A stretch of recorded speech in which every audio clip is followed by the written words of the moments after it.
राधे राधे, जय श्री कृष्ण। हमारी संस्कृति चैनल पर आपका स्वागत है। सबसे पहले बोलिए भगवान श्री हरि विष्णु की जय। हम सब पर भगवान विष्णु की कृपा सदैव बनी रहे। हम पुरुषोत्तम मास महात्म्य सुन रहे हैं। आज हम अध्याय 31 सुनेंगे। कल की कथा में हमने भगवान श्री नारायण के श्री मुख से आदर्श पतिव्रता धर्म का दिव्य वर्णन सुना। हमने जाना कि निष्ठा, सेवा, मर्यादा, संयम और सदाचार से युक्त जीवन न केवल परिवार को सुख शांति प्रदान करता है, बल्कि मनुष्य के लिए इस लोक और परलोक दोनों में कल्याण का मार्ग भी प्रशस्त करता है। आज की कथा में हम जानेंगे कि पुरुषोत्तम मास में कांसे के संपुट दान का इतना विशेष महत्व क्यों बताया गया है।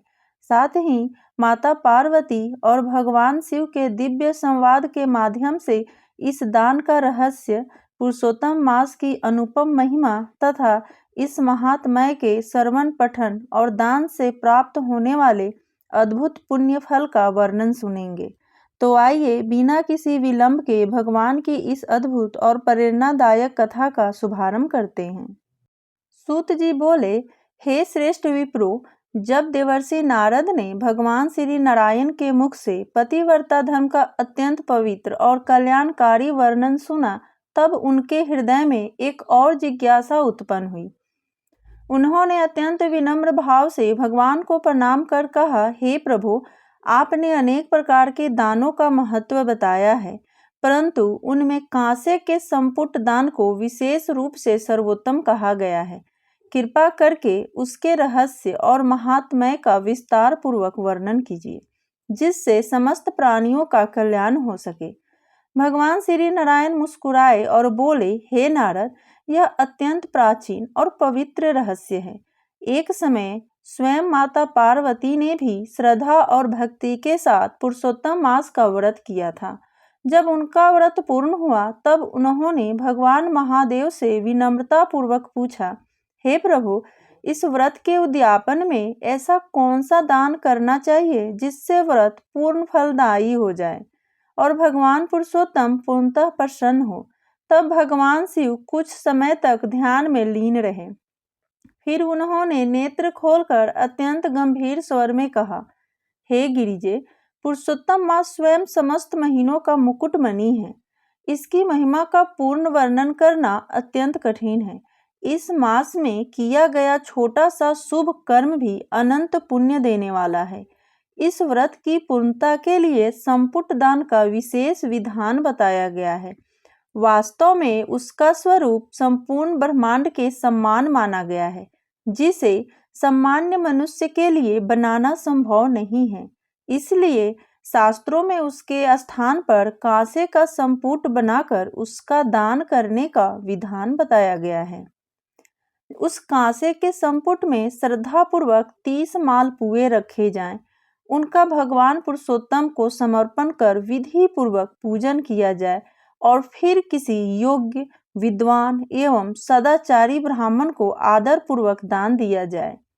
यदि किसी में अधिक सामर्थ्य हो तो वह ऐसे 30 संपुटों का दान करे। ऐसा करने वाला मनुष्य महान पुण्य का भागी बनता है और भगवान की विशेष कृपा प्राप्त करता है। भगवान शिव के ये दिव्य वचन सुनकर माता पार्वती का हृदय आनंद से भर गया। उन्होंने पूर्ण श्रद्धा और विधि विधान के साथ संपुट दान किया और अपना पुरुषोत्तम मास का व्रत पूर्ण किया। भगवान शिव और भगवान पुरुषोत्तम दोनों ही उन पर अत्यंत प्रसन्न हुए। उस दिव्य प्रसंग सुनकर देवर्षि नारद भाव विभोर हो उठे। उन्होंने हाथ जोड़कर कहा, हे प्रभु, अब मेरे मन में तनिक भी संदेह नहीं रहा। वास्तव में पुरुषोत्तम मास समस्त व्रतों, दानों और तपों में श्रेष्ठ है। केवल इसका श्रवण ही मनुष्य के पापों का नाश करने वाला है। तो जो श्रद्धा, भक्ति और विधि पूर्वक इसका पालन करता है, उसके पुण्य का वर्णन भला कौन कर सकता है। तब सूत जी नौमिषारण्य में उपस्थित समस्त ऋषियों से बोले, हे मुनि श्रेष्ठों, जो मनुष्य इस पुण्य भारत भूमि में जन्म लेकर भी पुरुषोत्तम मास का आदर नहीं करता, उसका जीवन अनेक दुखों और कष्टों में व्यतीत होता है। इसलिए इस पवित्र मास में सत्य का पालन करना, दान देना, ब्राह्मणों और अतिथियों का सम्मान करना, गौ सेवा करना, भगवान का नाम जपना और धर्म में जीवन जीना अत्यंत आवश्यक है। विशेष रूप से भगवान श्री कृष्ण के श्याम सुंदर स्वरूप का ध्यान करना चाहिए। पीतांबरधारी, मुरली मनोहर, राधा रानी सहित विराजमान पुरुषोत्तम भगवान का प्रेम पूर्वक स्मरण करने से मनुष्य के समस्त दुख दूर हो जाते हैं और उसके जीवन में मंगल ही मंगल होता है। इस पुरुषोत्तम महात्म्य का श्रवण, पठन, मनन और लेखन चारों ही अत्यंत पुण्यदायक है। जो श्रद्धापूर्वक इस दिव्य कथा को लिखवाकर सुंदर रूप से सजाकर किसी योग्य ब्राह्मण को दान देता है, वह स्वयं तो कल्याण प्राप्त करता ही है, साथ ही अपने अनेक कुलों का भी उद्धार करता है और अंत में दुर्लभ गोलोक धाम को प्राप्त होता है। इतना ही नहीं, इस महात्म्य का केवल एक श्लोक भी श्रद्धा से सुन लेने पर महान से महान पाप नष्ट होने लगते हैं और भगवान की कृपा प्राप्त होती है। सूत जी के मुख से यह दिव्य महात्म्य सुनकर नैमिषारण्य में उपस्थित सभी ऋषि मुनि अत्यंत प्रसन्न हो उठे। उन्होंने सूत जी का आदर पूर्वक सम्मान किया और कहा, हे सूत जी, आप धन्य हैं जिन्होंने हम सबको भगवान पुरुषोत्तम की यह अमूल्य कथा सुनाई। भगवान आपको सदैव स्वस्थ रखे और आप इसी प्रकार संसार में धर्म और भक्ति का प्रकाश फैलाते रहें। अंत में सूत जी बोले, यह पुरुषोत्तम मास का महात्म्य कल्प वृक्ष के समान है, जो श्रद्धा, विश्वास और भक्ति के साथ इसका आश्रय लेता है।